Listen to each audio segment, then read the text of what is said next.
आप सबको नमस्कार। आज की तारीख है 28 सितंबर और आज के समाचार पत्रों में जो महत्वपूर्ण समाचार हैं जो हमारी परीक्षा के लिए महत्वपूर्ण हैं और जिनसे प्रश्न बन सकते हैं उन पर हम चर्चा करेंगे। तो पहला ऐसा समाचार है अफस्पा जो चर्चा में है। और किस लिए चर्चा में है? क्योंकि अफस्पा एक ऐसा कानून है जो केंद्रीय सशस्त्र बलों को विशेष शक्तियाँ देता है।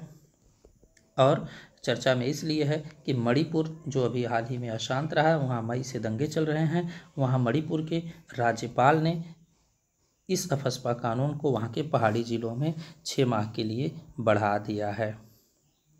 तो आगे हम इससे संबंधित जो प्रश्न बन सकते हैं परीक्षाओं में उसे देखते हैं। तो ये सबसे पहले ये कानून लाया गया था 1942 में। इसके पूरे फुल फॉर्म को देखें तो armed forces special power act, यानी केंद्रीय जो सशस्त्र पुलिस बल हैं उनको विशेष शक्तियां देता है। और ये 1942 में अंग्रेज़ों के द्वारा लाया गया था, जब भारत में क्विट इंडिया मूवमेंट यानी भारत छोड़ो आंदोलन चल रहा था, तो उसे दबाने के लिए लाया गया था। 1958 में ये आंदोलन पहली बार संसद से संशोधित रूप में एक पास किया जाता है और कानून के रूप में भारत के उन क्षेत्रों में लगाया जाता है जो कि अलगाववादी गतिविधियों को अंजाम दे रहे थे और भारत से अलग होने के लिए प्रयास कर रहे थे। ऐसे क्षेत्रों के लिए कानून में जो शब्द लिखा गया वो अशांत क्षेत्र, यानी ये कानून कहाँ लगाया जाएगा? जो अशांत क्षेत्र होंगे। तो ये 1958 में कानून के रूप में आता है, तो ये आप सब याद रखेंगे। पहली बार किस राज्य में लगाया गया? तो पहली बार असम में जो नागा विद्रोही थे उनके खिलाफ, असम में जो नागा विद्रोही थे, नागालैंड, ग्रेटर नागालैंड की मांग कर रहे थे, उनके खिलाफ ये लगाया जाता है। और क्या इससे प्रश्न बन सकता है? तो इस कानून को लेकर के तरह तरह के विरोध हमेशा होते रहे हैं। इस पर आरोप लगता रहा है कि यह मानवाधिकारों का उल्लंघन करता है। यह जो है जो ऑफिसर रैंक पे नहीं हैं पुलिस बलों के लोग, उनको भी गोली मारने तक का अधिकार देता है। तो इस तरह से कहा जाता है कि यह मानवाधिकारों का हनन करता है। बहुत दिनों तक त्रिपुरा में शर्मिला इरोम ने इसका विरोध किया, तो त्रिपुरा की सरकार ने कुछ वर्षों पूर्व इसे हटा दिया था। तो इस तरह से ये कानून हमेशा से चर्चा में रहा। और अरुणाचल प्रदेश, मणिपुर, नागालैंड जैसे राज्यों में ये हमेशा से लगा रहा है। मेघालय में भी यह लगा रहा है। तो इस तरह से यह चर्चा में है। इसमें सुधार के लिए इसका परीक्षण करने के लिए एक समिति गठित की गई थी। उस समिति को भी आप सब याद रखिए, बीपी जीवन रेड्डी समिति। इस समिति का संबंध किससे है? तो बीपी जीवन रेड्डी समिति का संबंध भी अफस्पा में सुधार को लेकर के है। जो सेकेंड एआरसी थी, एआरसी मतलब कि एडमिनिस्ट्रेटिव रिफॉर्म कमेटी यानी कमीशन, जो द्वितीय प्रशासनिक सुधार आयोग था, उसने भी इस कानून को निरस्त करने की सलाह दी थी। तो ये रहा अफस्पा, जहाँ से महत्वपूर्ण प्रश्न बन सकता है। हम अपने आगे की तरफ चलें तो देखें कि अगला जो महत्वपूर्ण समाचार है आज के समाचार पत्रों में वह है नदी जोड़ो परियोजना। यह भारत सरकार की एक महत्वाकांक्षी परियोजना है जिसमें नदियों को जोड़ने की बात की जा रही है तथा सूखाग्रस्त इलाकों में जल पहुंचाने की बात, सिंचाई के लिए जल उपयोग की बात और पीने के पानी के लिए जल उपयोग की बात, साथ ही बिजली परियोजनाओं के लिए यह एक महत्वाकांक्षी परियोजना है। तो यह हाल ही में चर्चा में रही है। इसलिए चर्चा में रही है कि आईआईटी मुंबई और भारतीय मौसम विज्ञान संस्थान जो है पुणे, ये मिल करके नेचर पत्रिका में एक शोध पत्र प्रकाशित करते हैं जिसमें यह कहा गया है कि भविष्य में यह जो परियोजना है भारत में जो जटिल जलवायु प्रणाली है, मानसूनी जलवायु तंत्र है, इसे प्रभावित कर सकते हैं। तो यह परियोजना जो है इसको लेकर के विभिन्न चिंताएं जाहिर की जा रही हैं, इसलिए यह चर्चा में है। वैज्ञानिक कहते हैं कि जो भारत में मानसून आने के लिए अल नीनो है।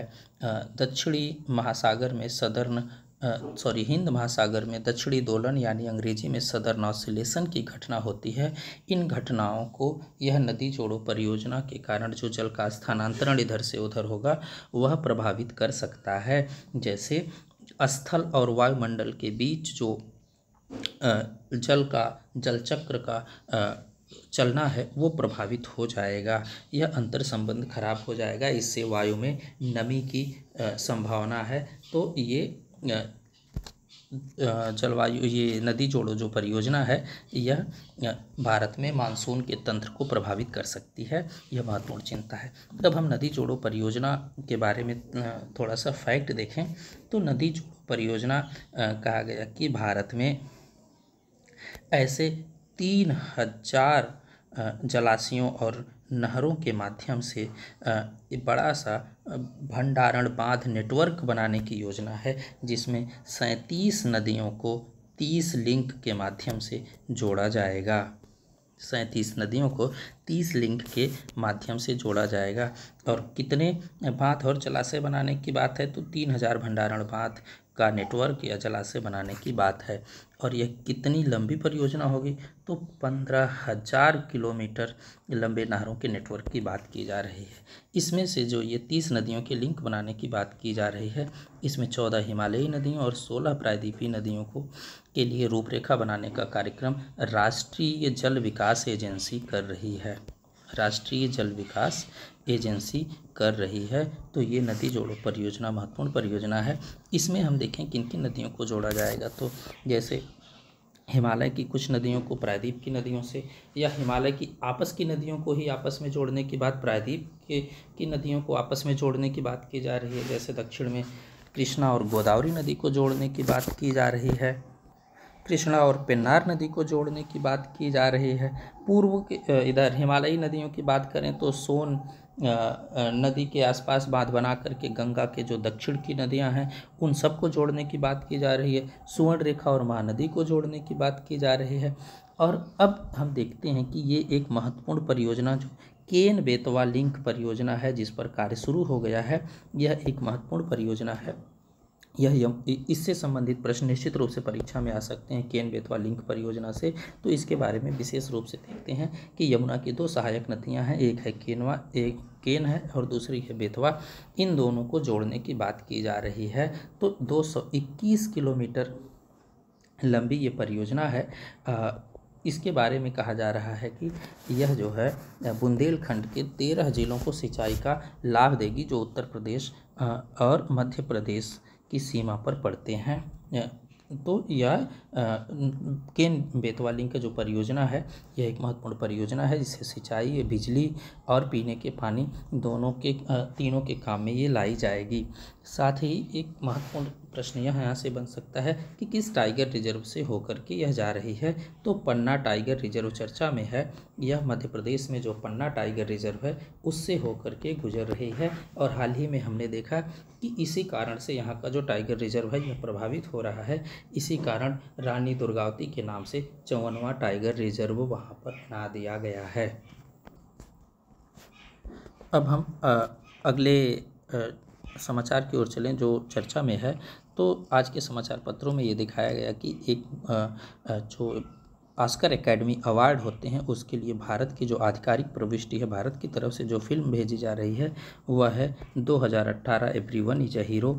ये कहाँ की फिल्म है तो ये केरल की फिल्म है और मलयालम भाषा में बनी है। इसमें क्या ऐसी बात है कि जो इसे भारत की तरफ से भेजा गया तो ये केरल में 2018 में आई भयंकर बाढ़ में लोगों के द्वारा जो सामूहिक प्रयास किया गया बचने और बचाने का, उस पर आधारित यह फिल्म है। तो लोकतंत्र में लोगों की भागीदारी और आपदा में कैसे एक साथ रह करके लोग निपट सकें आपदा से, उसको लेकर के यह फिल्म बनाई गई है। तो भारत की ओर से आधिकारिक प्रविष्टि आप सभी से याद रखिएगा 2018 एवरीवन इज़ अ हीरो।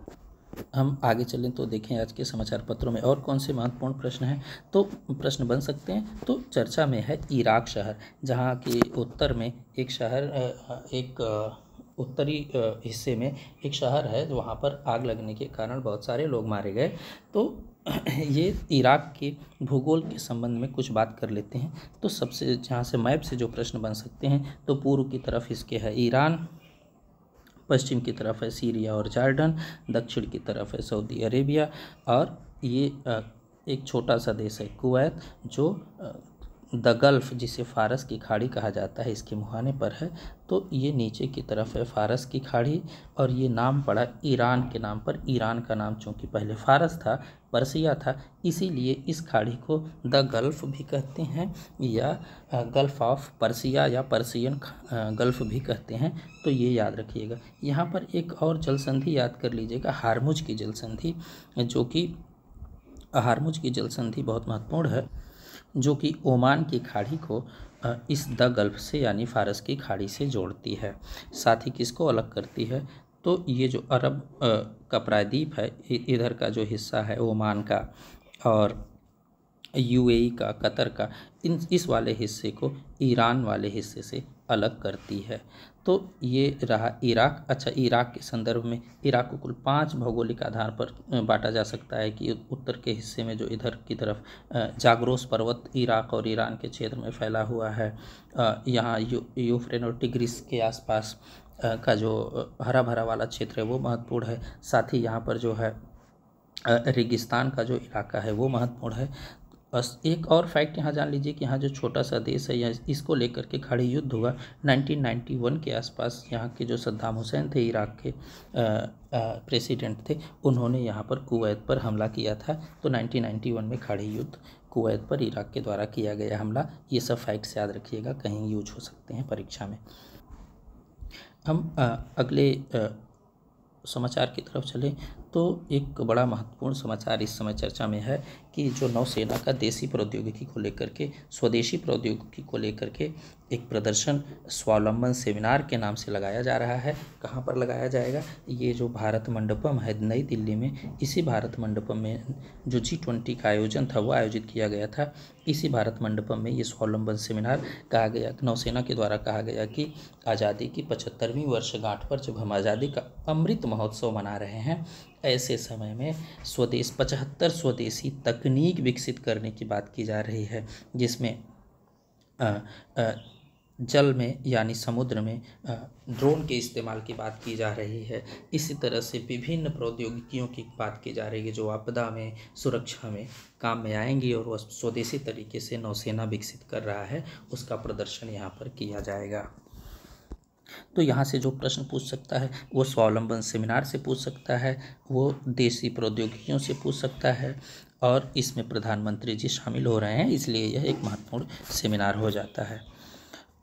आगे हम देखें तो पर्यटन ग्राम पुरस्कार, ये बहुत महत्वपूर्ण है हमारी परीक्षाओं के लिए। तो यहाँ से सीधे सीधे प्रश्न पूछा जा सकता है कि हाल ही में जो पर्यटन ग्राम पुरस्कार है कितने गांवों को दिया गया? तो पर्यटन ग्राम पुरस्कार भारत के 35 गांवों को दिया गया है। ये इसलिए चर्चा में है क्योंकि यह SDG सतत विकास लक्ष्यों के जो मापदंड हैं उन्हें पूरा करने वाले गांवों को दिया गया है। इस SDG को लेकर के जो अच्छा काम कर रहे हैं ऐसे गाँव को, और कहाँ से कहाँ तक? तो ये जम्मू कश्मीर से लेकर के सिक्किम तक के जो गांव हैं उन्हें शामिल किया गया है।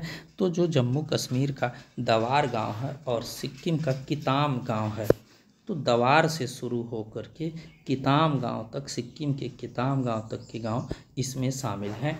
इसी के संबंध में एक और फैक्ट याद कर लें कि जलवायु परिवर्तन को लेकर के हमारे प्रधानमंत्री ने मिशन लाइफ का एक कार्यक्रम शुरू किया था।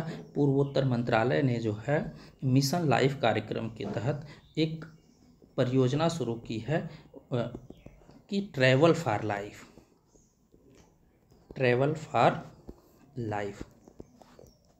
तो ये मिशन लाइफ से जुड़ी है। तो मिशन लाइफ क्या है ये समझ लेते हैं। तो जीवन शैली में बदलाव ला करके जलवायु परिवर्तन को रोकने की बात इसमें की जाती है कि हम अपने उपभोग पर, अपने जीवन के तरीकों को ऐसे बनाएं जो प्रकृति के सापेक्ष हों, तो हम जलवायु परिवर्तन को रोकने में सक्षम होंगे। तो ये आप सब याद रखिएगा कि 35 गांवों को कौन सा पुरस्कार मिला है? सर्वश्रेष्ठ ग्राम पर्यटन पुरस्कार दिया गया है। कौन दिया है? तो ये हमारा जो पर्यटन मंत्रालय है वह दिया है, ये भी भारत मंडपम में दिया जा रहा है। आगे की हम देखें तो एशियन गेम को लेकर के हाल ही में बहुत सारी भारत की जो टीमें हैं वो प्रतिस्पर्धा कर रही हैं। ये कहाँ पर हो रहे हैं, तो हांगझाओ शहर में हो रहे हैं। हांगझाओ शहर कहाँ है, तो चीन के पूर्व में है। इसके शुभंकर की बात की गई तो हम 3 रोबोट की बात अपने पिछले वीडियोस में चर्चा में किए थे। तो इसमें जो है भारत की एक निशानेबाज हैं सिफत कौर सामरा, जिनको परीक्षा में पूछा जा सकता है। नाम है इनका सिफत कौर सामरा। ये सिफत कौर 50 मीटर राइफल 3 पोजीशन में, याद रखिएगा 3-4 तरह की होती हैं प्रतियोगिताएं, 50 मीटर की, 25 मीटर की, 10 मीटर की। तो जो सिफत कौर हैं ये 50 मीटर राइफल 3 पोजीशन में स्वर्ण पदक लेकर के आई हैं, गोल्ड लेकर के आई हैं, यह चर्चा में है। कुछ और फैक्ट्स हम देख लेते हैं जो परीक्षा के लिए महत्वपूर्ण है इनसे भिन्न। तो एक प्रश्न पूछा जा सकता है आप सबसे, हाल ही में वह कौन सी कंपनी है जो भूकंप अलर्ट सेवा प्रदान करेगी? वह कौन सी कंपनी है जो भूकंप अलर्ट सेवा प्रदान करेगी? तो वह कंपनी है गूगल। गूगल ने यह घोषणा किया है कि हम एंड्रॉयड फ़ोन के माध्यम से ऐसे सेंसर उपलब्ध करवाएंगे जिससे कि भूकंप जैसी आपदा के क्षेत्र में पहले से चेतावनी और उसकी तीव्रता के संदर्भ में जानकारी दी जा सकेगी। तो ये थे आज के समाचार पत्रों से जो महत्वपूर्ण प्रश्न बनेंगे, उनको लेकर के कुछ समाचार अब हम मिलेंगे आगे। और जो कुछ भी छूटा हुआ होगा, अगर जो प्रश्न छोटे होंगे उन्हें हम कल के वीडियो में डिस्कस करेंगे। आप सबको बहुत बहुत धन्यवाद।